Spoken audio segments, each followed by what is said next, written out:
See you. Yeah. Aye.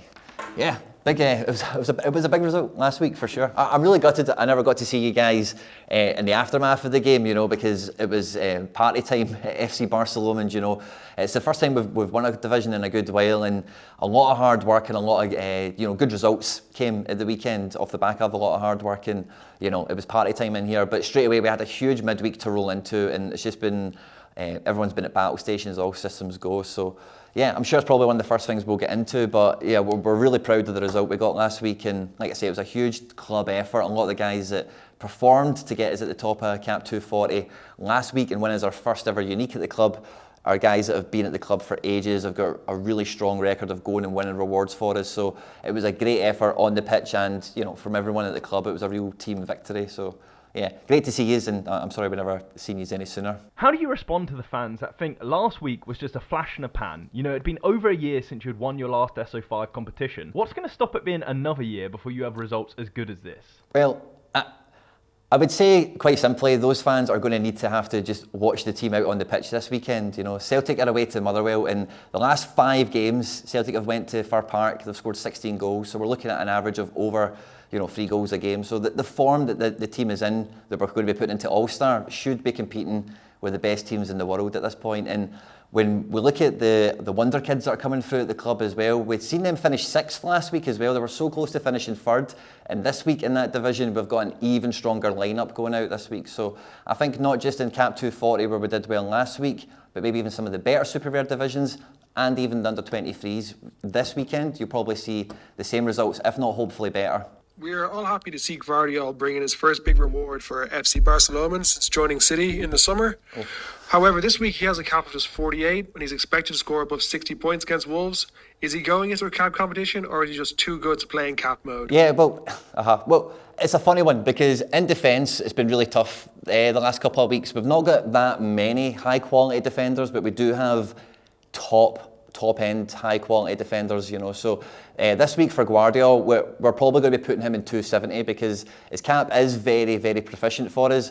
But for the other divisions where he might have been a contender in there, the fixture away isn't that amazing compared to some of the other guys that are in the squad. And even just with it being Man City, just general pep roulette is always a danger that we're trying to mitigate against, So definitely I see him going from strength to strength. But this week, he's not going to be in a top priority lineup. We want to maximise that XP, that collection bonus and that form, but we want to mitigate against that chance of it not being a big score or Pep Guardiola making some crazy change to the team. Yeah, well, one of the big predictions I've got for the weekend is, as you've seen at FC BarcaLomond, we're getting more and more players come in from Real Sociedad, and this weekend it's a Basque derby. They're at home to Athletic Bilbao, and it was a great result for them midweek. We've seen Kieran Tierney dropping a 70 plus score or something like that. Did amazing for us in 220.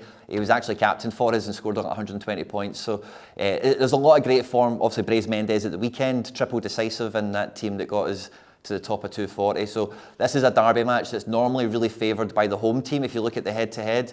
And Real Sociedad and Athletic Bilbao this season, the only team that has beaten either of them is Real Madrid. So both of them come into this game with actually kind of even form. But when you look at the actual quality in the Sociedad squad, how well they're rotating everyone, as well as the actual teams that they've beat in the last 6 or 7 games versus the actual teams that Athletic Bilbao have been collecting their points from, I think this will be a game that will again favour the home team, and Real Sociedad are really present throughout a lot of the teams that I'm picking this weekend. But Athletic Bilbao themselves have got a very good defensive record, 4 clean sheets so far this season, which is one of the best in the league, and it's a big part of the reason that they've actually done so well already this year. But Real Sociedad are not going to be kept out. They're going to be scoring goals in this game, and I think that will probably shift the balance of power in this match. Real Sociedad have scored 10 goals in the last 3 home games. The second one might actually surprise you, and you might think I've been a little bit sentimental. Obviously, we won that unique Ivan Martin this week, and the club recently became #1 collector for Girona Super Rares. And before the last little bit of form, that might not have been special to a lot of people, but now that Girona sit top of the league, I think at home this weekend to Real Madrid, this could be one of those game weeks where it's the minnow that really, it's a David versus Goliath situation, isn't it? Girona have got all the form going into them, but again, at FC BarcaLomond, there is obviously a couple of fans that are maybe worried about the results not continuing. We do have to prioritise the divisions where the fixtures are very much in the favour of the players we've got, but I really do feel that Girona are going to get a positive result against Real Madrid, and we're putting a lot of Girona cards together, and we're trying to take that chance that if Girona do get a positive result, that we've got some cards, we've got a team together that could maybe make something happen. The first 2 times that Girona and Real Madrid played each other in La Liga since Girona have been promoted, Real Madrid were very convincing 3-1 and 4-1 victories, but since then Girona 1-1 draw at the Bernabeu, beat Real Madrid at the Bernabeu, and then last season, you'll probably all remember the Tati Castellanos match where he scored 4 goals in a game. Girona won 4-2.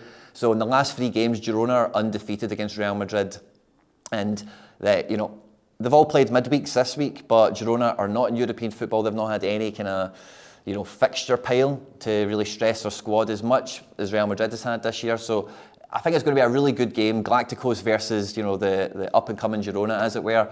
But I think at home, Girona have got the edge on this one for me, and I think we're going to see a really good game for Girona win. Part of the problem with some of the Girona cards is that there is a lot of rotation, and if you do analyse them, there is some key substitutions that happen at the 60th minute, the 80th minute. Set players and set positions just happen at that time, and Girona scores 71% of Girona matches have got late goals in the match.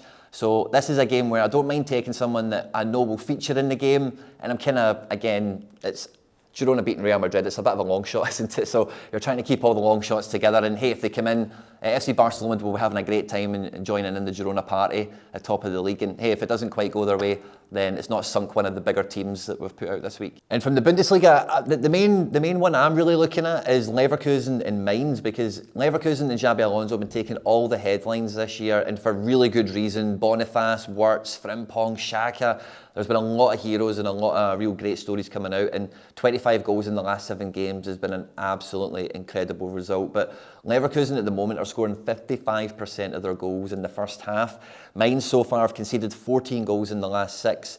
And with all the goal statistics, I just think Leverkusen are going to score a couple of goals in the first half, really get a hold of the tie quite quickly. And then Mainz, 3/4 of their games have got goals after the 60th minute, and almost 80% of Leverkusen's games have got goals after the 60th minute. So I think this is going to be a game that for Leverkusen is going to rumble on for 90 minutes long, and that means decisives, that means lots of AA, and I think if you can get the Leverkusen starting 11, guys like Florian Wirtz and Jeremy Frimpong that we'll be playing, then I think this could be a weekend for an amazing set of scores for sure. Good luck to everyone this game week, and yeah, see you next week.